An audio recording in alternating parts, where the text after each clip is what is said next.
half a year's wages? Are we to go and spend that much on bread and give it to them to eat? You may be seated. But he answered, you give them something to eat. And they said to him, that would take more than half a year's wages. Are we to go and spend that much on bread and give it to them to eat? I want to preach for a little while today using as a subject, you can't buy your way out of this one. You can buy your way out of this one. Would you look at the person beside you and tell them, I got bad news for you. You can't buy your way out of this one.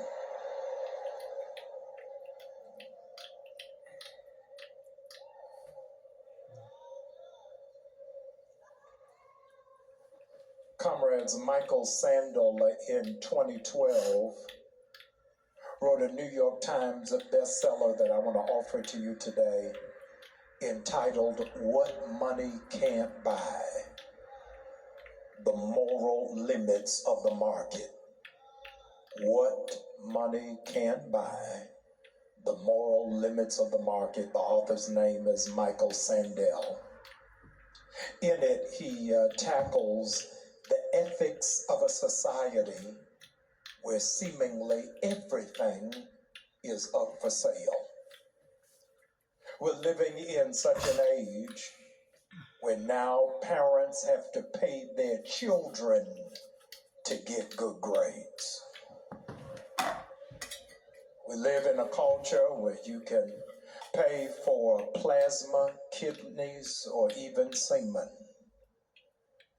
You can buy your way into elite universities, or you can buy your way out of a speeding violation so that it does not show up on your driving record. Friends, I've lived long enough to know that the things that you need the most in this life are not available on eBay. You can't get it on Amazon. You can buy a house, but it will not make it a home. Come on. You can buy followers on Instagram, but that does not produce real friends. You can buy sex, but there is no price tag on genuine intimacy. You can buy tickets to events, but nobody is scalping memories. Your kids will forget the toys you bought them last Christmas, but they'll never forget the time you spent with them. You can brown nose your way into an interview, but there's nothing you can do to fake having authentic talent. I want you to lift up your hands. I want to speak over your life what I heard God say to me this week in prayer. May God bless all of you with lifted hands. May God bless all of you this week with things money can't buy.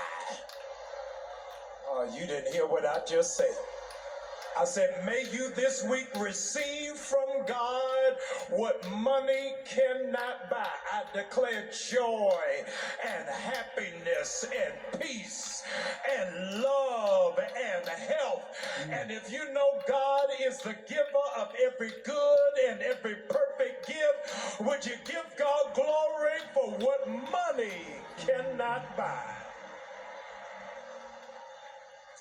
Favor trumps finances. I better say that again. Favor trumps finances.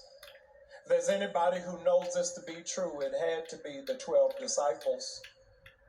In Matthew 6, they were just returning from their first ministry trip away from Jesus.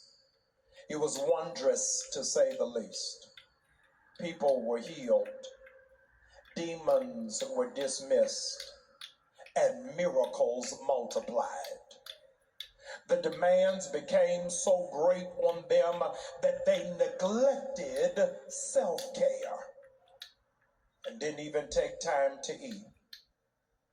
realizing that they were running on fumes. Jesus decided to take them on a boat so that they could unplug and recharge. Ladies and gentlemen, I don't know who this is for, but in the subtleties of how I am speaking to you today, I wanted to say to you as an underscore reminder of what your subconscious has been trying to alert you about. Take time for self-care. Take time to rest. Take time to eat. Take time to safeguard your mental space. Take time to put a restraining order against toxic people. Take time to make sure you're not always pouring and never receiving. So Jesus puts them on a boat to get them away from the hectic demands of their newfound ministry. And while they're rowing their boat gently down the stream, out of nowhere converges a crowd. They wanted to see who is this motley crew of 12 emerging influencers for the kingdom who are seeing miracles manifest in reckless abandonment. Now, I need you to understand that these 12 have been doing full-time, intense ministry and have not eaten. Doing full-time ministry and have not had a proper and appropriate rest. And a crowd is coming demanding that they produce more. Demanding that they perform more. And nobody ever asked them, have you eaten? Have you rested? Are you okay?